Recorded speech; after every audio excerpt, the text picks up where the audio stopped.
नमस्कार, मी श्रीकांत उमरीकर. आपण पाहतात ॲनलायझर. लाईक करा, शेअर करा, सबस्क्राईब करा. ॲनलायझरचं ॲप डाउनलोड करा. महानगरपालिकेच्या निवडणुकीची हवा तापलेली आहे. मुंबईला ठाकरे ब्रँडचा मनमिलनाचा अभूतपूर्व असा कार्यक्रम झाला. पुण्याला काका मला वाचवा चं नेमकं उलट पुतण्या मला वाचवा म्हणत पवार काका पुतण्यांनी एकमेकांना मिठी मारली असं चित्र आहे.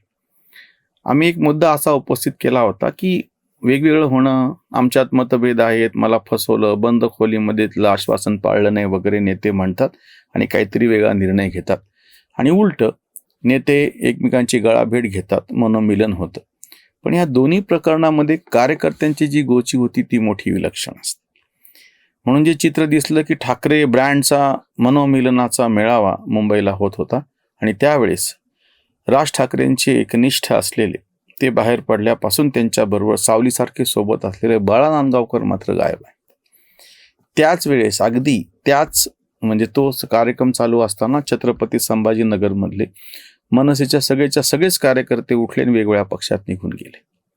आणि आता जी बातमी समोर आलेली आहे, राष्ट्रवादीमध्ये काका पुतणे एकत्र येणार म्हणल्याच्या नंतर शरद पवारांबरोबर आधीपासून एकनिष्ठ असलेले म्हणजे जवळपास 25-26 वर्षांपासून राष्ट्रवादी काँग्रेसची पवारांनी स्थापना केली. काँग्रेसमध्ये बाहेर पडून तेव्हापासून पुण्याच्या परिसरामध्ये पवारांबरोबर सातत्याने राहिलेले त्यांचे जिल्हाध्यक्ष त्यांच्या गटाचे प्रशांत जगताप यांनीच आता राष्ट्रवादी काँग्रेस शरदचंद्र पवार गटाला सोडचिठ्ठी दिली आणि काँग्रेसमध्ये प्रवेश करणार असल्याचं सगळे ते आता अनुमान आहे, हवा दिसते आहे. लवकरच 1-2 दिवसामध्ये ते लक्षात येईल.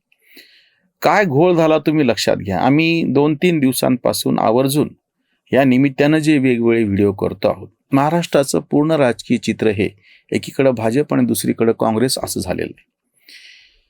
ह्याच्यामध्ये जे प्रत्यक्ष कट्टर भाजपचे मतदार होते, भाजपचे कार्यकर्ते होते, त्यांचा प्रश्न वेगळा, आणि जे कट्टर काँग्रेसचे नेते आहेत, कार्यकर्ते आहेत, काँग्रेसचे मतदार आहेत, त्यांचाही विषय वेगळा. म्हणजे त्यांच्या समस्या काय असतील त्या अजून वेगळ्या. जसं काँग्रेसमध्ये नेतृत्वाची समस्या आहे आणि इकडं भाजपमध्ये इन्कमिंग फार वाढल्यामुळे निष्ठावंतांचं काय करावं अशी समस्या हे वेगळी. पण आता ही जे मधले पक्ष आहेत, विशेषतः 2 जणांची अडचण झालेली म्हणून आम्ही काल परवा व्हिडिओ केला होता. आता परत तो विषय संजय जगताप यांच्या प्रशांत जगताप यांच्या निमित्तानं आम्ही घेतो आहोत, तुमच्यासमोर ठेवतो. कार्यकर्त्यांची अडचण काय असते माहिती का? त्याला जे स्थानिक पातळीवरती गल्लीमधलं जे राजकारण करायचं असतं, त्यानं एखाद्या नेतृत्वाच्या विरोधामध्ये सगळा काही तो विरोध अंगावर घेतलेला असतो, संघर्ष केलेला असतो, त्याची किंमत मोजलेली असते. थोडंफार काहीतरी त्याला त्याच्या नेत्याकडून पाठबळ मिळावं, त्याची दखल घेतल्या जावी, उद्या निवडणुकीमध्ये पदं मिळावेत, आता विरोधामध्ये असू तर संघर्ष करू, सत्तेवरती येऊत, सत्तेवरती असेल तर टिकवून ठेवत, असं ते आव्हान असतं. पण जर नेता त्याच्या सोयीप्रमाणे अशी काहीतरी तडजोड करणं असेल तर हे कार्यकर्ते वाऱ्यावरती पडतात ना. प्रशांत जगताप हे सोडचिठ्ठी देताना ते काही वाईट बोललेले नाहीयेत शरद पवारांबद्दल, सुप्रिया सुळेंबद्दल, अजित पवारांबद्दल तर त्यांनी शब्द काढलेला नाही. पण त्याची जी गोची असती, त्याला जे लढायचं असतं, जो संघर्ष करायचा असतो, पुण्यामधली गोष्ट आहे. समजा अजित पवार आणि शरद पवार वेगळे झाले, 2022 मधली गोष्ट आहे. 4 वर्षांमध्ये ते एकत्र येणार आहेत, त्यांची सोय झाली.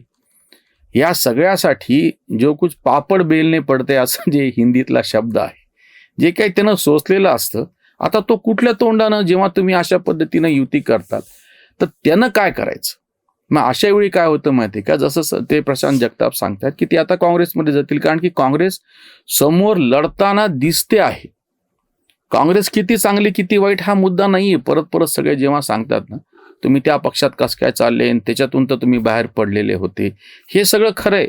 25 वर्षापूर्वीची गोष्ट आहे, 26 वर्षापूर्वीची. 1999ला राष्ट्रवादी काँग्रेसची स्थापना शरद पवारांनी केली होती. तेव्हा याच्यातले बहुतांश जण काँग्रेसमधून बाहेर पडलेले होते. मधल्या काळात अख्खी एक पिढी नवीन जन्माला आली, सक्रिय झाली, त्यांना ते माहितीच नाहीये जुनं काही.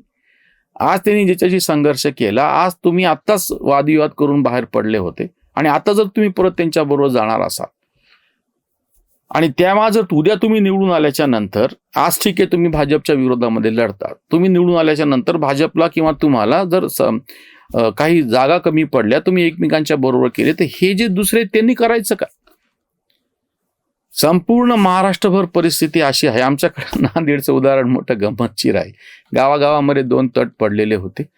अगदी काँग्रेसमध्ये असताना पवारनिष्ठ एकीकडे आणि पवारांचे विरोध एकीकडे, काँग्रेसच्या अंतर्गतच. मग तो जो पवारांच्या गटातला जो माणूस असायचा तो वरती, पवार समजा राष्ट्रवादीमध्ये गेले की ह्याला राष्ट्रवादीत जावं लागायचं, मग त्याच्या विरोधात असलेल्या काँग्रेसमध्ये यावं लागायचं. पवारांनी काँग्रेसची युती केली की त्या काँग्रेसमध्ये असलेल्या विरोधाकडे अगदी भाजपचे, शिवसेनेचे हाताशी हात धरून त्याचा विरोध करा, कारण की त्यांचं गावातलं भांडण असायचं. एक ढोबळमानानं संपूर्ण महाराष्ट्रामध्ये सत्तेवरती एक आणि सत्तेच्या विरोधातला एक असे 2च तट आहेत प्रमुख. तुमचा तिथला विरोधक हा जर एकीकडे गेलेला असेल तर उरलेल्या माणसाला अपरिहार्यपणे त्याची तिथली मजबुरी म्हणून उरलेल्या गटात जावं लागतं.